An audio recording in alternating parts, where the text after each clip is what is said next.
Soma Mobeto, umesema umekuja kuona daktari. Mimi sijakuja kuona daktari, mimi nimekuja matibabu.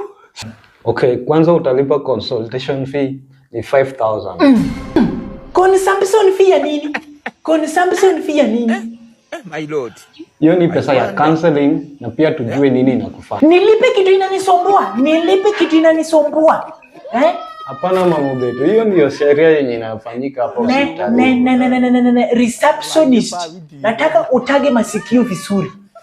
Siwezi lipa kitu inanisumbua ati consumption fee. For what? Stop measuring my head. Unataka kuniibia consumption fee ya 5,000.